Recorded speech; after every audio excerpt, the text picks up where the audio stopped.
of Camp Tyler was that the camp part, meaning a temporary home, a temporary residence. Like when you go to camp, it's fun, it's happy. We don't tell the dogs they're at a sanctuary. We tell them we're at camp, and they believe it. Some of them are really, not that great. But it is, and this is what this is. This is a temporary housing for the dogs on their way to their forever home. And when Robin Marisol lost Tyler, we were already kind of had this conception of this great outdoor area and ripping down those old, disgusting, filthy runs and building this. And if you look at this, you'll notice that every dog has a really solid run. They all have their own pool, their own igloo. There is a misting system in there to keep them cool on the hot weather. During the hot weather, they have a cranda bed to keep them off the ground, and they're definitely well loved by volunteers. Pretty much, every face here I pretty much recognize as a volunteer that has been down here and walked these dogs before. And that's the life that they have here. Even the caution dogs have that kind of life. And I think that when Tyler passed on, it didn't just affect the Thomases, although it certainly affected them the most. I think it was a ripple effect. I think everybody who was a fan of theirs, or everyone that's ever owned a dog and heard about it, felt that same grief. And I wrote a blog about it at the time. I'm just going to read you part of it, and why Tyler is so important to Pets Alive, and it's called Of Grief and Redemption. And I'm not going to read the whole thing, but here's just a part of it. Back in November of 2009, after Tyler had passed on, I wrote a blog I called Of Grief and Redemption. It's in the brochure that you got today, by the way. So after I heard, it was very distracting and I was very depressed, and it brings to mind all the animals of your own that you've lost, and it makes you sort of relive that awful feeling. And of course, there really isn't anything that you can say that helps or makes someone feel better.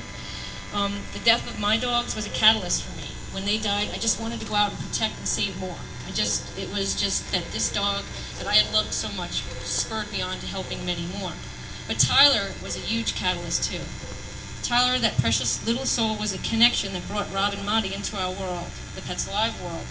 I'm sure that they loved animals before Tyler, and I'm sure that they did good on their behalf, and I'm sure that, in fact I know, that their family are all animal-loving and compassionate people. But Tyler, you see, Tyler was something more. Tyler, I think, was perhaps an angel sent here for a greater purpose, larger and farther reaching than we'll ever know. One little dog, one little soul. That little bundle of white fur that resulted in the salvation and the changing for the better of the lives of thousands of other animals. I'm not sure how many of you know the story of Tyler. He had been a badly abused dog when he was found on his way to Pets Alive, and Marisol and Rob adopted him from here. Because of Tyler, Rob and Marty became fierce and staunch advocates of Pets Alive. They've given us money, support, volunteer time. Like I said, we work their parents to death. And the love and support of their fans. I mean, you guys have also stepped up to help support Pets Alive as a result of them, as a result of Tyler. Because of that one little life, Pets Alive still has their doors open today. Without their help the past few years, we would definitely have shut down. No question. That means that last year, 1,000 animals we pulled from the euthanasia lists all would have been piles of bodies on the floor somewhere. This year, it would mean 1,200 to 1,500 little bodies. But it's more than that, just those numbers.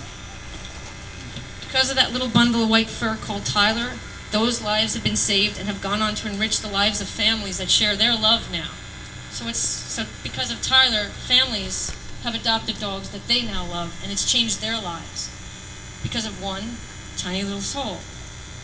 Because of that one tiny little soul, they've helped us financially, they volunteered here, they've spread the word about us, they've lent us emotional support when needed. Oh my gosh, I text Marty and Maria crying about things all the time. And they're there for us as well. It's not just, hey, here's a check. They're here for us in every way. Because of that one little soul, we've helped 3 other shelters become no-kill. How many lives have they gone on to save?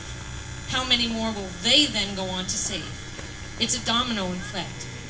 All those influences and all those changes, the rocket just keeps rolling and rolling and picks up positive momentum everywhere because of that one tiny little soul.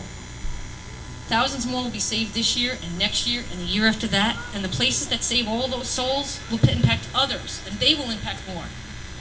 Thanks to Tyler and the love he showered on his family, they've paid it forward to showering it over thousands of animals. And because of your love for Tyler's family, you've paid it forward to continue to help us save lives and stop the killing because of one tiny little soul. How many other lives were touched by him as he passed through his short time on Earth? How many of you paid attention when you saw him at a concert or in the streets? How did it change you? What did you think of a man that would cancel his concerts because he couldn't go on due to the grief he had over the loss of this one little soul? Did it change you? Did it make you think? If it did, then that one little soul affected you, too. That soul left this earth last year and will manage to touch hundreds of thousands of lives. That little soul may be the result of us changing this area, our goal to make this whole area no-kill. Will that one little soul help to see that dream become a reality? I'm really sorry for the loss of Tyler. I don't know why our animals are yanked from us so early before we're done and before we're ready to give them up. But perhaps there's a reason we can't understand. Perhaps Tyler had done his part here, and in leaving will take up a new role somehow. I can't begin to understand. I just know that people I cared about suffered a great loss because of that one little soul.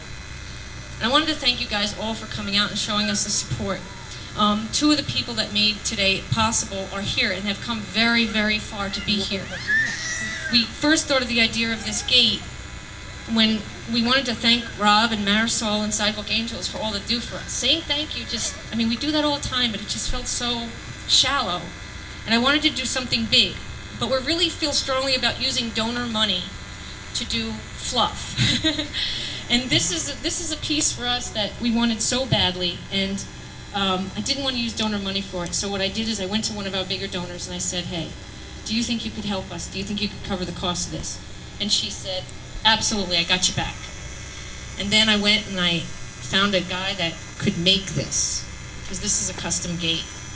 And I sent him my idea, and I said, I don't really have an exact plan, but this is kind of what I want. What do you think? He says, I got it. I can do it. And because of all those people that kind of put in a little bit, this became a reality. And I'd like to bring up Neil Vogt, who made the gate. He's come all the way from some cold place, Wisconsin or Michigan, Wisconsin. And Angela, who helped fund this gate for us so that we could make this happen. And Angela, you came from Virginia. I mean, people came from pretty far away. And what I'd like you guys to do is to cut the gate and unwrap it for us. We were told you had to stretch it really, really tight and open the scissors really wide.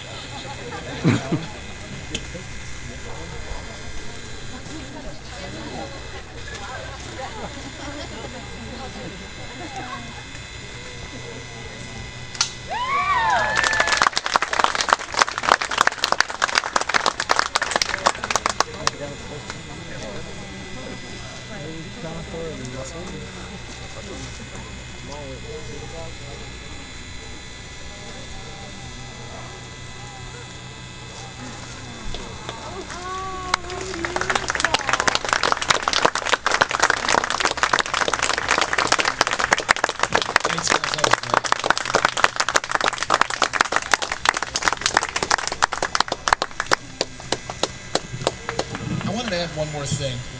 When Carrie wrote her blog, this hadn't happened yet, but we were, I would definitely say as a result of Tyler, because Tyler saved us, we were able to save the Central Westchester Humane Society. And they're now Pets Alive Westchester, and they're here. Raise your hands. Thank you very much for coming all. Okay, will all the dog walkers please report to the laundry room, and all the staff that's leashing up the dogs, please go and start that process for the first time.